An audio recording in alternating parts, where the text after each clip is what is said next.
Bienvenue au podcast Les rôles en français, s'il vous plaît, la version en français du Road to the IPO, animé par moi-même, Hugo Prince. En fait, ça fait comme 6-7 mois que je n'avais pas fait des podcasts, fait que ça se peut que je suis un peu grillé. La raison, c'est parce que j'ai commencé une nouvelle entreprise, ça me prend beaucoup de mon temps. Mais honnêtement, j'aime vraiment faire des podcasts, fait que je recommence. J'en ai fait un récemment pour mon autre podcast Influence Me, Influence Moi avec Martin Hugh, qui devrait être sorti là, récemment. Si ça vous tente de l'écouter, c'est déjà sur mon YouTube, sur les plateformes audio. Mais aujourd'hui, en fait, j'ai quelqu'un que j'ai déjà entrevu au podcast. Fait que, on va parler vraiment dans les détails de sa vie, parce qu'on a déjà comme. Je l'ai déjà entrevu en fait 2 fois pour mon podcast Road to l'IPO, podcast numéro 17, et Smart Read numéro 8 avec mon collègue Karim Benkismi. Fait qu'on a parlé, on a déjà parlé de son parcours entrepreneurial et aussi un peu de sa façon, des habits personnels, comment est-ce qu'il fait pour se ressourcer. Fait que, je vais introduire Julien Brault, entrepreneur et PDG de Bacon Financial Technology Inc. Notamment, ils sont connus pour leur application Harvacon. En fait, Harvacon est une application dans la technologie financière qui fait en sorte que tu peux comparer tes ressources financières, faire des budgets, atteindre des buts financiers, investissements. Ils sont plus de 25 000 utilisateurs, puis ils viennent de finir leur clôture de ronde des socio-financements. Fait que, salut Julien, comment ça va? Très bien, Hugo. Merci de me réinviter au podcast. Et je suis tellement content de t'avoir parce qu'il y a tellement de choses qui ont changé. Je me rappelle en 2017, quand j'avais commencé mon parcours entrepreneurial, puis on était à l'accélérateur des secteurs de Concordia. Je t'ai voyé assis dans ta table, tout seul avec ton ordi. Puis maintenant, tu es rendu avec une grosse compagnie quand même. Hein? Ben, c'est pas si gros que ça, mais puis je suis quasiment là. Écoute, en général, je suis tout seul au bureau si les employés travaillent de chez eux. Aujourd'hui, exceptionnellement, il y a 2 personnes qui sont là, mais c'est l'exception qui confirme la règle. T'es au bureau, même avec la pandémie, tu vas quand même au bureau souvent. Ah, écoute, moi, c'est juste pour ma santé mentale.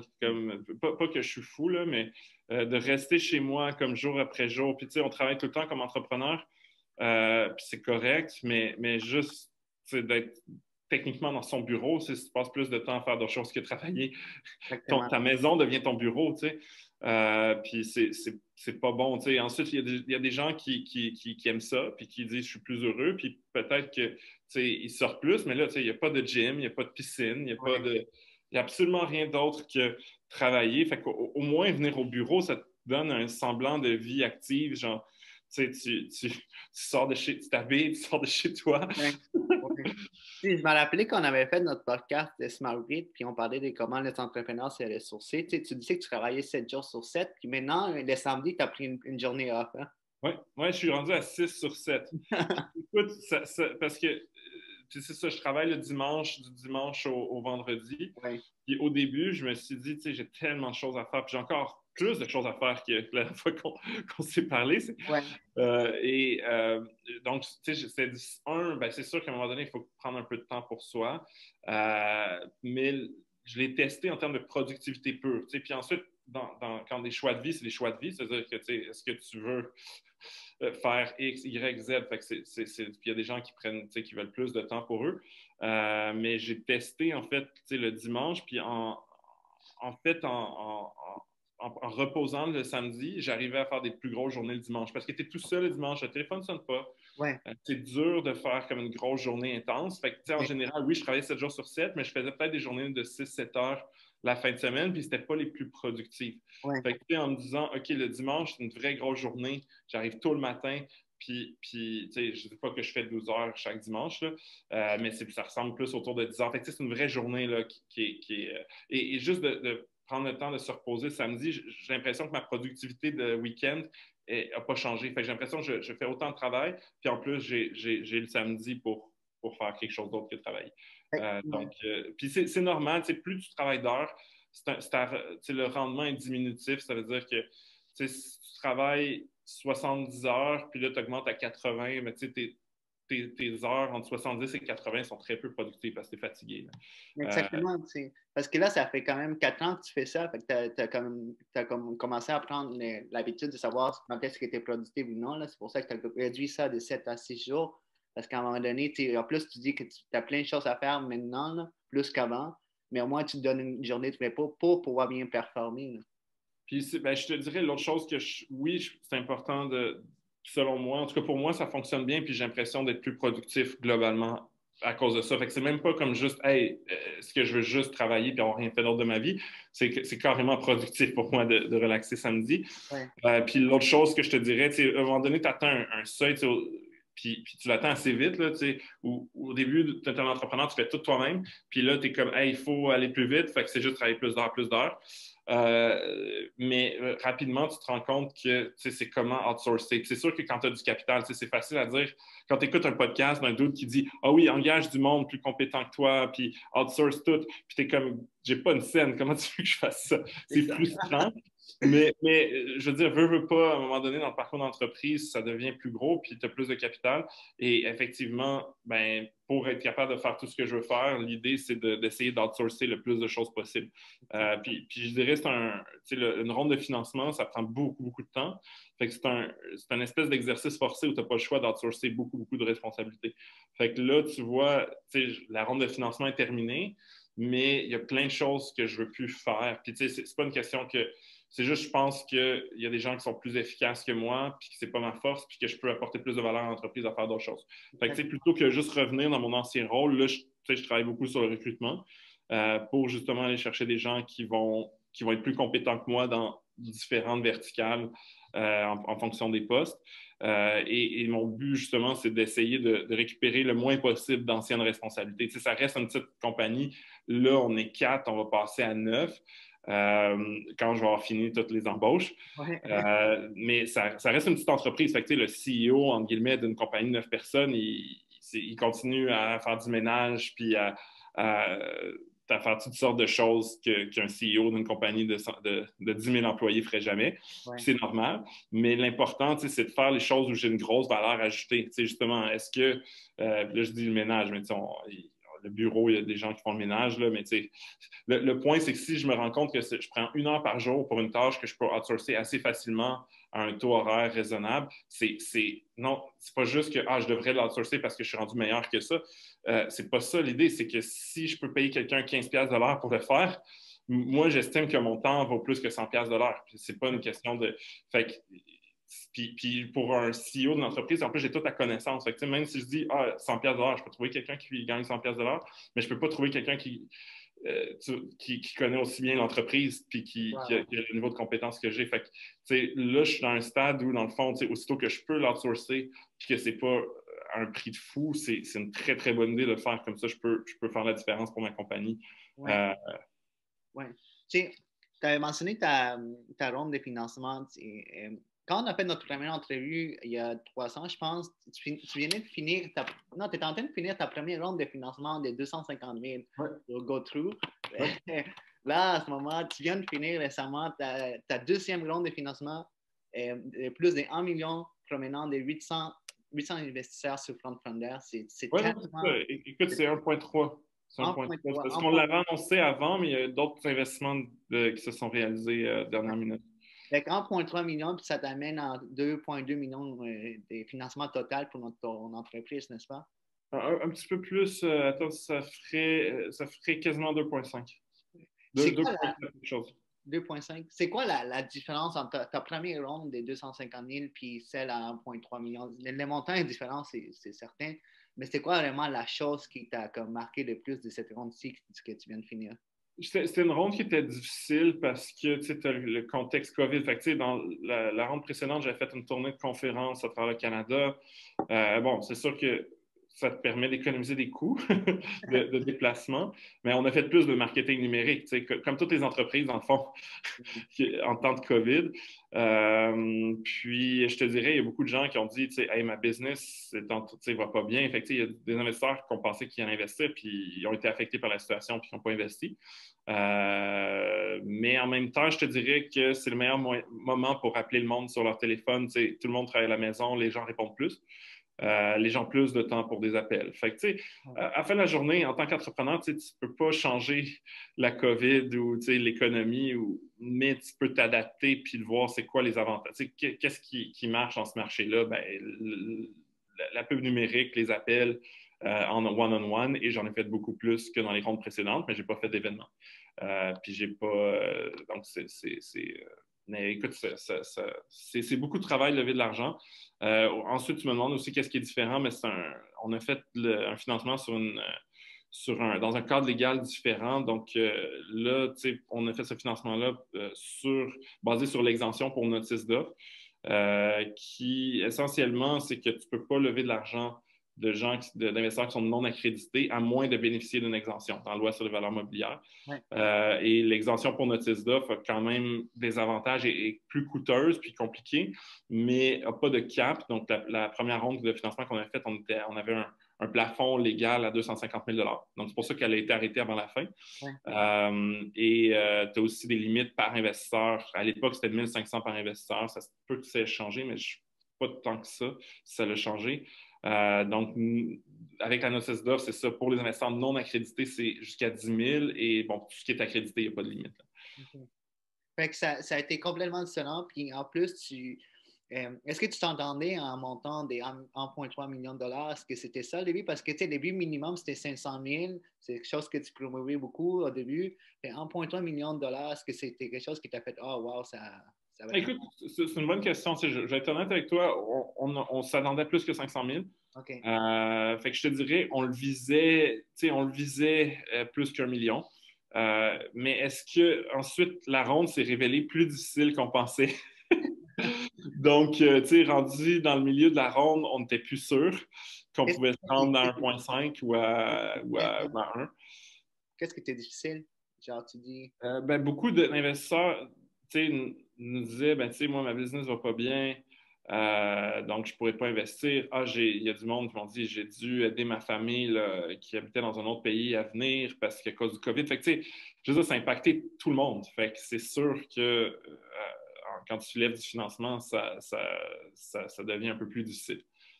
Mais est-ce que c'était prévu que tu le fasses pendant ces temps-là de la COVID ou c'est juste quelque chose que... Parce que tu sais, ça se prévoit quand même il y a longtemps, mais c'était quelque chose que tu avais dit. Tu l'avais prévu en 2019 qu'on va faire une ronde en 2020? Oui, écoute, tu vois, là, on l'a fait, on pensait le faire un peu plus tôt, en fait. On l'a fait, tu sais, je pense qu'on l'a lancé le 1er décembre, puis on l'a closé récemment, là, fin février. Ouais. Donc, non, en fait, on pensait le faire avant, tu sais, dans la mesure. On ne fait pas dire on va attendre, de toute façon, on n'avait pas le financement pour attendre la fin du COVID quelque part en 2023, mais je te dirais que oui, on l'a repoussé de quasiment 1 an. Fait que, tu sais, à un moment donné, le COVID, il ne disparaît pas. Fait que on savait qu'on lancerait notre ronde, mais on l'a repoussé. En fait, on voulait le faire. En fait, c'est drôle, on avait commencé à booker. Puis heureusement, pas trop de travail. C'est beaucoup de travail, une ronde de financement. Puis c'était justement, quand ils ont commencé le rester à la maison, là, je pense que c'était en mars ou fin février, je pense en mars. Et j'avais commencé à booker des meetings avec des investisseurs en capital de risque. J'avais 3 premiers meetings de booker, mais je commençais, mais si ça avait été une semaine plus tard, j'aurais booké bien plus de meetings, puis j'aurais perdu plus de temps. Okay, ouais. C'est tombé comme ça. Puis là, tous les fonds, quand c'était nouveau, là, tout le monde était en mode genre, on n'investit plus rien, on regarde comment supporter notre portefeuille, puis même on ne prend même plus de meeting. Ça, c'était l'attitude au début. Fait que nous autres, c'est un message clair. OK, il n'y en aura pas de ronde de financement maintenant. Là. Donc, c'est ça, on l'a repoussé. Et finalement, ça a donné qu'on l'a fait. Mais de toute façon, on ne pouvait pas le repousser pendant 3 ans. on l'a repoussé de quasiment 1 an. Ouais. Cette ronde-ci, c'était plus parce que tu avais quand même besoin de financement, puis il y a eu les capitaux à risque qui étaient. Il n'y avait pas une opportunité là. Fait que c'était plus parce qu'on doit aller chercher ces capitaux-là pour grandir, c'est ça? Fait que c'est allé voir les sociofinancements. Écoute, en plus, nous autres, on a profité de 2020 pour changer notre modèle d'affaires où on était basé sur les abonnements, puis là, on est basé sur le référencement client. Donc, on a une application gratuite. On a une grosse croissance en 2020 et ça continue à grossir. Donc, c'est important pour nous de pouvoir avoir les moyens de nos ambitions d'aller chercher du financement pour se rendre à la rentabilité. Puis d'investir beaucoup en marketing, en fait, parce qu'on a un beau produit, tout le monde nous le dit. Mais à la fin de la journée, là, c'est plus au début d'une startup, tu sais, hey, je vais essayer de faire, tu sais, j'ai une idée d'un problème dans le monde que je veux régler, puis comment on utilise la technologie. Ça, surtout quand tu n'as pas de financement, tu peux rester dans cette étape-là pendant un bout de temps. À un moment donné, tu l'atteins, puis là, tu es plus en mode monétisation. Puis à un moment donné, tu es plus en mode, OK, ben, tu sais, comment on devient vraiment gros. Fait que je te dirais que nous autres, on est on est très, très proche du moment où on scale. On est plus en mode, hey, on est en train de monétiser puis d'aller chercher du scale. Puis à un moment donné, tu atteins une étape où là, c'est même plus une question. Tu sais exactement, chaque dollar en marketing, il rapporte combien, puis ta valeur à vie client, puis tout ton unit économique est pas parfait, mais est contrôlable et contrôlé.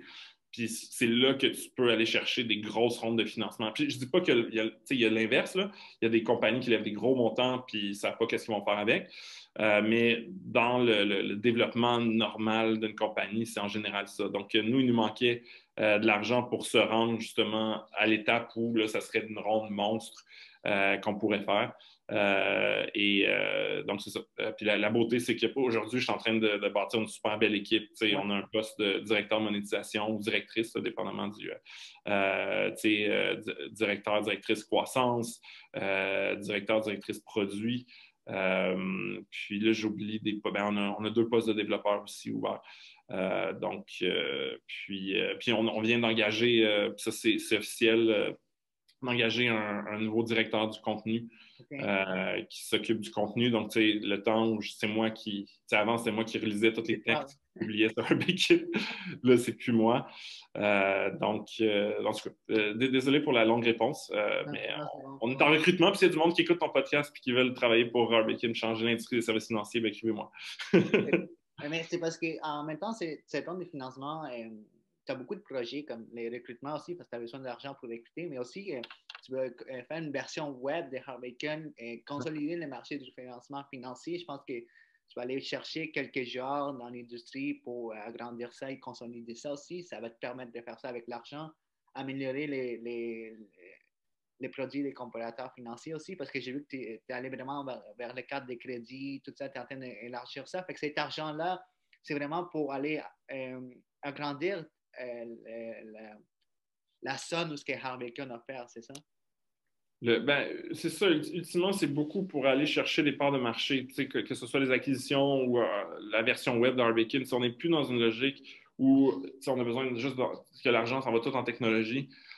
Puis il n'y a pas de marketing. Je te dirais c'est principalement du marketing, notre augmentation de dépenses. D'où je t'ai nommé beaucoup de postes là, qui sont liés au marketing. Puis d'acquérir des joueurs dans le référencement client, l'idée, c'est que tu dépenses d'argent, puis c'est la beauté des acquisitions. Tu sais exactement qu'est-ce que ça te rapporte, puis ça te paye plus rapidement, puis il y a moins d'incertitude par rapport à investir en marketing. C'est une industrie au Canada qui est très fragmentée, où il y a plein de petits joueurs qui vont se spécialiser dans l'assurance voyage. Puis un autre joueur se spécialise juste dans les cartes de crédit dans une province. Puis, donc, nous autres, on a bâti notre système pour servir toutes les provinces dans les 2 langues officielles. Et c'est un peu notre approche de consolidation. On est dans beaucoup de verticales, que ce soit les comptes de banque, cartes de crédit, comptes d'investissement. Puis on s'en va aussi, là, cette année, on va développer tout ce qui est marché d'assurance et d'hypothèque. Mais c'est toujours dans une... Puis là, je parle plus business parce que pour les utilisateurs, on continue à améliorer le produit. Et ultimement, c'est une feature, c'est-à-dire que le Heartbeacon, de plus en plus, va aider les gens non seulement à trouver le meilleur produit financier par rapport à leurs objectifs et leurs besoins, mais aussi des fois, juste les aider à économiser de l'argent sur un produit qui peut-être qu'ils ont oublié, qu'il fallait renouveler une police d'assurance ou ils utilisent une carte de crédit, pas parce que c'est la meilleure, mais juste parce que c'est celle qu'on leur a donnée quand ils ont ouvert le compte de banque. Nous, on peut leur dire, hey, si tu renégociais ta police d'assurance ou si tu changeais de carte de crédit, tu pourrais économiser tant d'argent par année, puis tu pourrais investir cet argent-là dans tes objectifs. Fait que ça devient une feature. Oui, c'est la monétisation, mais contrairement à, mettons, on peut regarder Facebook où Facebook, leurs publicités sont pertinentes. Fait qu'ils pourraient dire que c'est un feature, mais c'est pas tant un feature. Honnêtement, de la publicité traditionnelle, tu te dis, tu sais, j'aime le produit, mais c'est chiant parce que je suis tout le temps à avoir de la pub d'en face. La beauté avec Art Bacon, c'est que c'est de la pub qui te fait faire de l'argent. En fait, tu sais, ça fait partie de la fonctionnalité. C'est personnalisé aussi. Ça, comme tu disais, si tu as une carte de crédit que tu avais, une assurance que tu peux renouveler, c'est comme un aide financier. Puis je pense que tu vas aussi rajouter des options d'intelligence artificielle parce que c'est avec ça vraiment que ça va personnaliser l'expérience de tes clients. Ben oui, c'est un data play. Plus que j'ai d'informations sur chaque utilisateur, plus que nos algorithmes peuvent personnaliser puis dire, ah, lui, cette personne-là a tel besoin. Donc, tu sais, la réalité, c'est que si tu n'es pas dans le marché pour acheter une assurance auto, par exemple, tu n'as pas d'auto. Enfin, moi, j'ai pas d'auto. Fait que j'ai pas de permis de conduire non plus. Fait que à chaque fois que je vois des pubs d'assurance auto, c'est une perte de mon énergie humaine. Donc, c'est ça l'idée du service. Puis je dirais que les services financiers, c'est difficile pour les banques, les institutions financières. Ils font c'est beaucoup des grosses compagnies de branding. Ils ont des panneaux sur l'autoroute, puis des publicités à télé. Puis c'est une stratégie où tu sais partout, puis il y a peut-être quelqu'un qui a un besoin financier qui coûte. Et ultimement, nous autres, c'est une approche inverse où on va la publicité, c'est pas de la publicité, là, je parle de la publicité, mais c'est des offres, en fait, qu'on va présenter à la bonne personne au bon moment, qui, oui, est une forme de publicité, mais on n'est même pas rémunéré pour le eyeball, on est rémunéré quand les gens ouvrent le compte. C'est pour ça qu'on appelle ça du référencement client. Et de toute façon, c'est positif dans les deux cas. C'est-à-dire que toi, cette offre-là, potentiellement, elle peut te faire économiser de l'argent. C'est du gagnant-gagnant. Est-ce que c'est ta dernière ronde de socio-financement? Parce que est-ce que c'est quelque chose que tu pourrais faire encore un peu plus? C'est vraiment une bonne chose pour les startups qui commencent, tout ça, même peut-être pour d'autres compagnies. Écoute, pour Art Bacon, ça me surprendrait qu'il y en ait d'autres.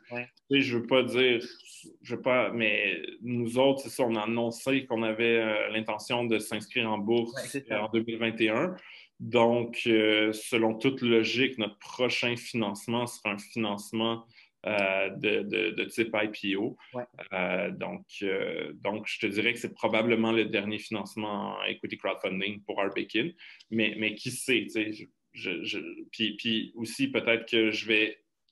Mais moi, j'aimerais ça le garder toute ma vie puis le rendre jusqu'à plusieurs milliards Art Bacon. Mais si jamais l'entreprise est vendue ou quoi que ce soit, puis je me retrouve un projet, mais c'est un très bon moyen de financer une entreprise, de se bâtir un réseau incroyable de supporters, puis d'advisors, puis de gens qui veulent que ça réussisse. Donc, je ne dirais pas que c'est la dernière que je fais. Probablement la dernière pour Art Bacon. Puis là, tu parlais d'entrer en bourse. C'était quelque chose que tu avais, dès le début de Art Bacon, que tu avais planifié en de tes rêves comme de rentrer en bourse. Et qu'est-ce que ça te fait comme maintenant que tu réalises que ça va arriver bientôt? Oui, ben écoute, je te dirais que c'est aussi le marché. C'est-à-dire que on est très petit pour planifier une entrée en bourse. Mais le marché, présentement, il y a un appétit incroyable des investisseurs pour tout ce qui est équité, puis en particulier pour tout ce qui est IPO, puis micro-capitalisation. Donc, nous, on a lu ce marché-là, puis on s'est dit, il y a une opportunité en 2021 pour de quelque chose qu'on voulait faire, mais qu'on aurait probablement fait si les circonstances étaient différentes plus tard. Et on se dit en plus, est-ce que, mettons que le moment optimal dans la bourse, c'est dans 2 ans, admettons. Est-ce que le marché va être favorable dans 2 ans? C'est ça la question. Donc, en tant qu'entrepreneur, il faut profiter des opportunités quand elles se présentent. Et d'où le fait qu'on a décidé de prendre cette direction-là.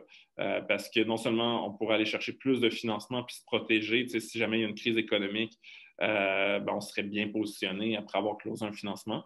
Et l'autre chose aussi, c'est que c'est un avantage quand tu es coté en bourse, tu as plus de visibilité parce que les gens couvrent les compagnies cotées en bourse. Donc, nos concurrents au Canada sont tous privés. Et deuxièmement, tu peux faire des acquisitions plus facilement parce que tu peux, pour une compagnie privée, mettons, qui fait une transaction en action, mais la personne qui se fait acheter se retrouve avec des actions avec lesquelles elle ne peut rien faire. Donc, en général, dans le privé, les transactions sont en cash avec du financement bancaire ou autre. Et dans le domaine public, mais tu peux faire beaucoup d'acquisitions sans même négocier avec la banque puis augmenter ton taux d'endettement en émettant des actions. Puis en plus, l'idée, c'est de lever aussi du financement, donc on aurait du cash, on pourrait faire des transactions en cash, mais c'est sûr qu'avoir la possibilité de faire des transactions en actions te permet de viser plus gros puis d'aller plus vite. Mais c'est le fun de voir, parce qu'on parle d'une période un peu déstabilisante avec la COVID, mais comme tu dis, il y a beaucoup de grosses compagnies qui ont IPO récemment, Airbnb, Bumble, c'est l'application des dating, et plein d'autres qui sont en train d'IPO pour aller chercher du cash, de l'argent parce que c'est le moment, parce que comme tu dis, peut-être que plus tard, ça va pas être la même chose. C'est pas la même chose parce que, tu sais, mettons, Airbnb, ils s'en vont en bourse surtout pour permettre à tous leurs investisseurs, puis là, tu sais, il y a des milliards et des milliards qui ont été injectés dans Airbnb, Ouais. puis eux, en fait, c'est les investisseurs externes qui se disent, si on ne le fait pas, l'IPO maintenant, est-ce que ça va être payant de le faire? Est-ce que dans un an, les circonstances vont nous le permettre? C'est un peu la même logique, mais c'est pas, selon moi, là, c'est drivé par les investisseurs externes. C'est des compagnies qui ont levé des tonnes. Fait que là, quand on parle de gros IPO, des Uber, puis des Zoom qui l'ont fait, il y a quand même. Donc, ça c'est nous autres, c'est une autre catégorie. Puis on voit de plus en plus de startups qui font des IPO. Puis quand je dis startup, c'est pas une compagnie qui a des milliers d'employés comme Airbnb, puis qui a des centaines de millions, voire des milliards de ventes. Je n'ai pas regardé leur filing. Mais nous, on est tout petit. Là, je te dis, on va atteindre 9 employés une fois que j'ai fini mes embauches. Ouais. Mais récemment, j'ai vu une compagnie que j'ai déjà utilisée pour faire des plateformes de e-learning qui s'appelle Thinkific, qui est basée à Vancouver. Ouais. Ils ont annoncé qu'ils s'en vont en bourse. Il y a Dialogue qui est un peu plus gros quand même à Montréal, mais qui est, selon moi, puis là, encore une fois, j'ai pas lu leurs documents ou quoi que ce soit, mais c'est quand même une entreprise qui a été fondée il y a 2 ans. Qui est plus grosse qu'Artbakin, on s'entend. Ça me surprendrait que ce soit profitable. Donc, on voit des profils d'entreprises qui, si les circonstances étaient différentes, auraient attendu encore plusieurs années pour aller en bourse et on voit une opportunité, puis on décide d'aller de l'avant avec ça. Et c'est vraiment incroyable. Tu regardes toutes les compagnies qui s'en vont vers la voie de la bourse. C'est sûr, ça ne sera pas toujours comme ça. Ça me surprendrait qu'on se parle. Si tu m'invites dans ton podcast dans 2 ans, puis que encore dans 2 ans, il y a plein de startups qui s'en vont en bourse. Selon moi, c'est un peu un truc qui est limité dans le temps. Puis Juste en ce moment. C'est comme une bonne période, genre. Il y a un appétit pour ça. Mais c'est sûr qu'il y a un peu comme quand il y a trop d'appétit pour quelque chose, il y a une chance que ça s'arrête à un moment donné. Exactement. C'est ça. On va rester dans le sujet de la bourse. Mais là, on rentre dans la dernière partie du podcast, parce que ici, on entend serré ici. Pour ceux qui veulent te rejoindre, tu t'avais déjà mentionné, s'il y a des gens qui écoutent les podcasts et veulent travailler avec toi, mais pour ceux qui veulent te rejoindre, t'es sur quelle plateforme? C'est quoi le site web de Harviken et tout autre? Oui, je dirais que je suis très actif sur LinkedIn. Donc, vous pouvez m'ajouter sur LinkedIn. Si vous voulez m'envoyer un courriel, vous pouvez me le faire directement à julien@artbacon.ca ou .com. J'ai les deux extensions. Ça serait là principalement, je dirais, en termes de réseau social, je suis très peu présent sur Twitter. Fait que le temps j'ai un compte, mais le temps de réponse va être plus. Donc, le meilleur endroit, c'est courriel ou LinkedIn. Pour les recrutements, s'il y a des gens qui veulent t'es contacté pour ça, c'est la même chose par courriel? La même chose, oui, par courriel. Je vais mettre tous les liens pour que vous puissiez rejoindre Julien. Le dernier sujet du podcast, c'est quelque chose qui, on parle de bourse, qui est arrivé récemment, la saga GameStop, les mêmes stocks, les actions même. Ici, GameStop, c'est EV Games au Québec, là, mais je veux que tu en parles un peu plus en détail. Pas trop aller dans le détail parce qu'on n'a pas beaucoup de temps, mais qu'est-ce qui s'est passé avec ça? Qu'est-ce qui est arrivé? Écoute, on pourrait tirer plusieurs leçons, puis je ne vais pas aller dans le détail d'expliquer, aller lire sur Internet GameStop, Stocks, où vous allez voir toute l'histoire. Mais essentiellement, on a une situation où, puis à quel point c'est organisé est un autre débat, mais des gens ordinaires sur le forum Reddit et ailleurs ont décidé d'acheter massivement le titre d'une entreprise qui s'appelle GameStop, qui est depuis les dernières années, est en déclin important. Son chiffre d'affaires diminue parce que soit les gens ont des consoles, puis ils ont juste besoin de cliquer un bouton pour acheter un jeu, puis ils peuvent rester dans leur salon. Puis en plus, les commerces de détail, durant cette période-là, étaient fermés. Donc, dans beaucoup d'États puis de provinces. Donc, et c'est ça, on a vu GameStop, l'action de GameStop a gagné, je me souviens plus du pourcentage, mais c'était quelque chose comme 500 000 pendant cette période-là, juste parce que ben, le marché boursier, c'est un marché. Un marché, il y a des acheteurs, des vendeurs. Mais là, il y avait plus d'acheteurs puis, que de vendeurs pendant une certaine période, ce qui a fait monter artificiellement pendant quelques temps le titre qui s'est effondré ensuite. Moi, la conclusion que j'en retire, au-delà, je trouve que ça n'a pas de sens. Pour un investisseur, moi, je n'aurais jamais investi dans un truc qui vaut beaucoup moins que ce que ça vaut, parce qu'effectivement, c'est un pari que le monde va continuer à écouter ce que le monde dise, puis ça va monter plus haut. Fait que, ça ressemble quasiment à une pyramide ou un truc Donc, c'est très risqué, puis c'est probablement pas un bon investissement. Tout descend aussi, là. Tout ce qui monte descend aussi, je peux dire. Ouais. Effectivement. Donc, non, puis ça montait pour des raisons qui n'avaient aucun sens. C'est même pas parce que les gens pensaient que les perspectives de GameStop, c'était de dominer le monde. Ça venait du fait qu'on était frustrés qu'il y a des gens qui vendaient à découvert le titre. Mais ce qui est à retenir, c'est que le petit investisseur de détail a une grande influence. Et ça l'a fait réaliser à toute l'industrie. Oh my God, les jeunes qui ont Robinhood, qui ont un compte de courtage Robinhood aux États-Unis ou Simple Trade au Canada, puis qui sont des débutants, puis qui n'ont peut-être pas des capitaux gigantesques, ben tu prends plein de 1000$ puis de 10 000$, puis tu les mets ensemble. Puis c'est un peu c'est quoi l'equity crowdfunding, c'est ça. Puis tu peux faire une ronde d'1,3 million avec un paquet de gens qui ne sont pas forcément des multimillionnaires. Fait que ça a prouvé, en fait, que dans la game du marché boursier, puis encore aujourd'hui, la plupart du volume de transactions est généré par des investisseurs institutionnels et non monsieur, madame, tout le monde. Mais ça a un peu envoyé un signal au marché. Les investisseurs de détail peuvent avoir un impact sur le marché. C'est un risque aussi. On ne peut pas juste penser qu'on est juste entre institutionnels. Les investisseurs de détail sont là et peuvent avoir un impact sur le marché. Ensuite, est-ce qu'il y a des gens qui ne savaient pas pantoute qu'est-ce qu'ils faisaient puis qui ont perdu de l'argent puis qui étaient tristes après? C'est sûr qu'il y en a eu. Il y a aussi des histoires de gens qui se sont rentrés et qui ont fait de l'argent avec ça, puis là, les autres sont jaloux. Ultimement, ça ressemble plus à une game de casino, personnellement. Mais je trouve ça intéressant que ça l'a donné une leçon puis ça l'a rendu fâché, en fait, l'establishment financier qui n'a pas aimé, en fait, l'intervention. C'est comme si c'était un club privé avec des vieux monsieur qui se fument des cigares, puis là, tu as des jeunes qui arrivent qui mettent de la musique disco ou je sais pas trop, là, puis qui viennent déranger tout le monde. C'est un peu ça. Fait que, de ce côté-là, je trouve ça le fun. De l'autre côté, puis il y a des gens qui se disaient, c'est l'avenir. Mais non, les gens aiment ça, faire des choses un peu fous de temps en temps, mais c'est pas vrai que tout le monde va se mettre à investir sans aucune logique à partir d'aujourd'hui. Puis d'ailleurs, il n'y en a pas eu tant que ça. Il y a eu quelques stocks, c'était tout au même moment. Tu avais BlackBerry, GameStop, Kodak, puis quelques autres qui augmentaient pour aucune raison.